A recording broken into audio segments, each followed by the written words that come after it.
Good afternoon, or it is a very warm, bright and sunny day. It is Friday, 16th of June. I've got a nice hot cup of tea and a box to continue unboxing. So, what I've got in here is a copy of Upriver, Downriver. This is published by MacGuffin Company, who produced one of my favourite supplements I reviewed last year. Was it last? Or the last couple of years, which was Odd Jobs, which was an anthology of mini campaign settings across a whole range of genres. All of them inventive, all of them really playable. All you had to do was just add the mechanics of your choice.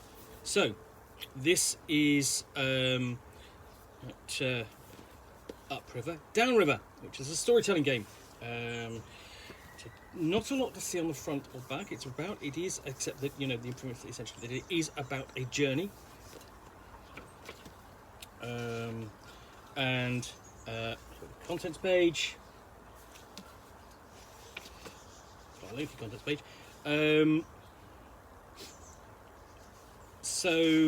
Okay.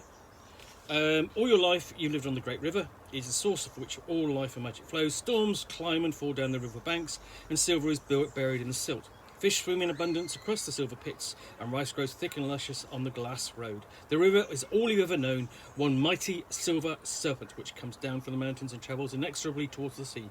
No one has ever found the source of the river, from which it is said that all magic springs. No one has ever come back after crossing the horizon of the sea. The oldest cultures and religions of the world you know all come back to the river. The oldest currency here is river silver. Each settlement and section of the river is associated with one of the river's many faces. Totems and masks which represent values, lessons, vocations. Boats bear silver totems boasting the faces of the places they've been. Sailors wear silver pendulums engraved with the face of the path they follow, turning to their sinking shrines in the eel-riddled fens of the Seven Sisters. The river folk interpret the river's ever-changing desires, preaching wisdom to people who no longer listen, whispering secrets to a god who has abandoned them. People have lived on the riverbank for centuries, long enough for humans to build an empire in the south and the Kiwi to disappear from the world. Long enough for war and peace and old forgotten secrets. Most live their entire lives up and down the silver tide, and do so happily. The river has always provided for its people.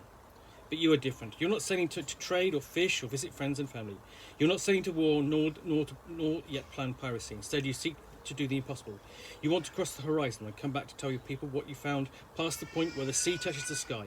You want to sail into the mountains and miles below the earth, through the crystalline tunnels of secret rivers, and find the wellspring of magic which enchants the waters. You want to find treasure or knowledge or power. You want to know what happened to the Kiwi.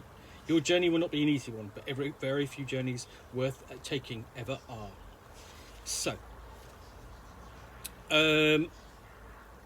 essentially, this is a storytelling about a journey, perhaps to the source of the river, perhaps to the sea itself.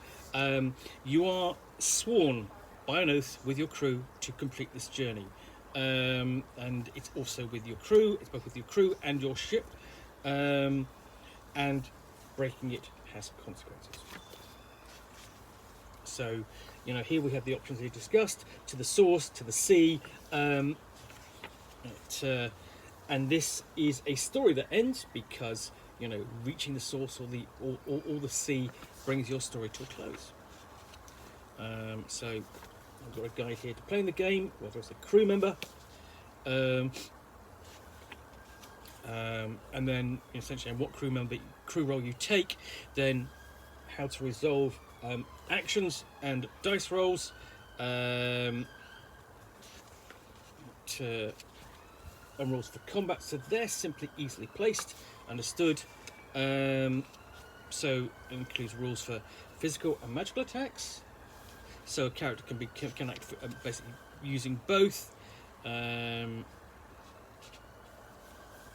Rules for taking non-lethal damage, armor, talismans, house, and then of course, more importantly, how do you travel up and down the river, navigating the river, also communing with the river, so you can essentially learn from it, as you travel, and then how to read the game, as so this section is for this section and onwards is for the game master. And so we have basically a quick listing of difficulties with the dice rolls, stats and details for enemy ships and monsters that the player characters might encounter along the way. And here we have the various antagonists ranging from level 1 all the way up to level 4 in terms of basically NPC, basic NPC and ship, money and artifacts, potential purchases, threats that can be encountered along the way, including environmental threats.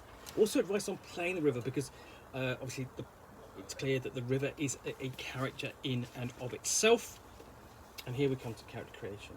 So origins. So we've got the Kiwi, the elves, the halflings, the humans, so on. And the stats and details for your character, roles and paths. So 7 roles, and each role gives 3 paths to follow. So you've got the captain, and her path, she can follow the path of the sun for a captain who is optimistic, light-hearted and strong. Justice for a captain who is tied to a strict moral or societal code. The hanged man for a captain who's been given a second chance. And each of these gives bonuses as the character progresses. So the other roles include, as you would expect, the first mate, the gunner. So this is a ship armed with cannon. The cook, all important, keeping everyone's morale up. The doctor, basically healing people when they're sick. Engineer, seeing to the engines and technical parts of the ship. Okay. Characters' talents and skills are listed as knacks. So you have medicine knacks, obviously for the doctor, magic knacks, prowess knacks, community knacks, and then you can suffer scars. Essentially represent the troubles and traumas of the character's past, and basically you roll a disadvantage when it comes into play. How you level up.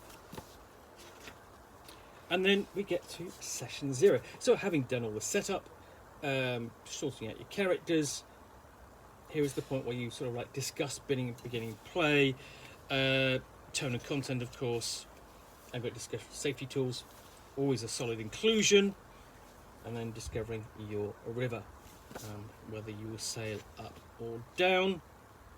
There are some questions here that will be answered as you begin play. Where are you on the Great River? Are you from? Which parts of the Great River have you seen before? Are you an experienced sailor? Do you have any loved ones, and so on? And then questions depending upon depending upon your species. And these are expanded upon later on, basically a little before you look at building your ship, the vessel that will carry you up and down. How to commune with the river and come to understand it,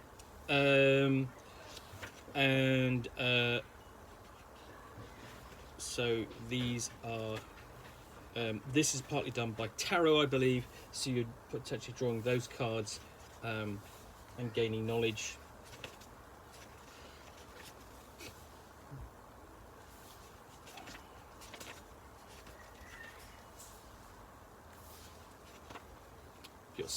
Multiple entries for this for when you're communing from the river, because essentially you want multiple kind of interpretations or information to study, or prophecies. And then what happens if you die, in which case you remain as a ghost, continuing the journal journey, because even after death, you still have the oath. You are not released from your oath. Ghost abilities. Ship rules. So you can be sailing a catamaran, narrowboat, river barge, a schooner. So they're the ship classes. And you've got different stats for each of them. And then handling ship battles, because you may face pupils who don't want you to go any further. You might be raided by pirates, or even attacked by monsters. Writings, ship orders, ship's magic, upgrading your ship, and then we've got things listed of boat terms and objects on a ship. So if you don't know those, then there's a handy list, and just sort of like basically a glossary and miscellany. Sorry, excuse me.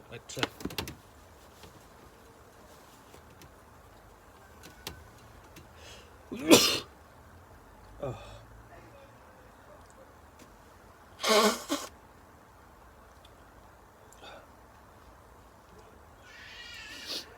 Oh, excuse me. Can't be helped. Hay fever.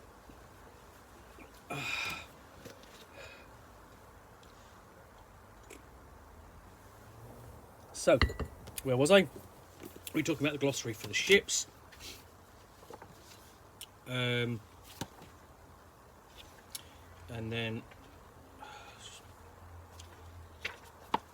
ship upgrades, so you can improve your ship as you sail up or down.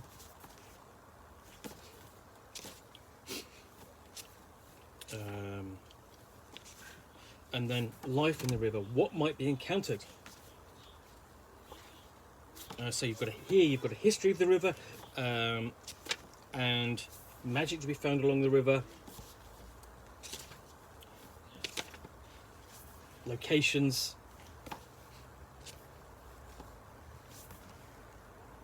and of course, you know, you're free. The referee, the game master, is free to create her own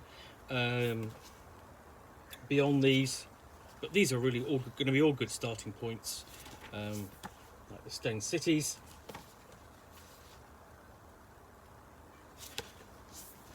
And here we discuss actually journeying upriver, and what can be encountered, like the glass road, characters to be encountered along the journey, locations like the floating gardens, the buried river,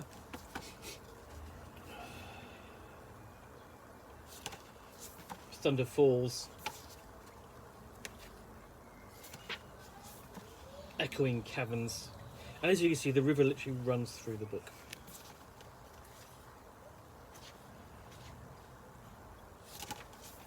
Black caverns, and then liquid heart, until you get to the source, and then conversely, journeying downriver. So from the Green Mile onwards through the smokestacks and beyond. We've even have an excerpt from a song, past the silver pits, okay, and all the way past the Stolen River and out to the sea.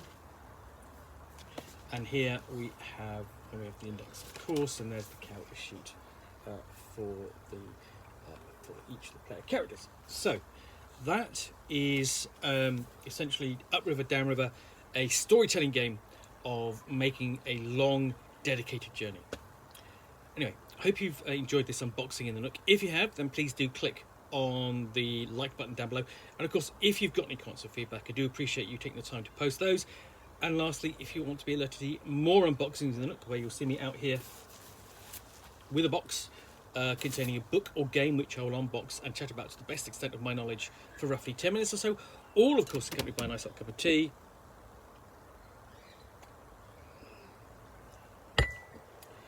Then please do click on the subscribe button down below. Thanks again for watching another unboxing of Nook. Be back again soon with another one. Bye for now.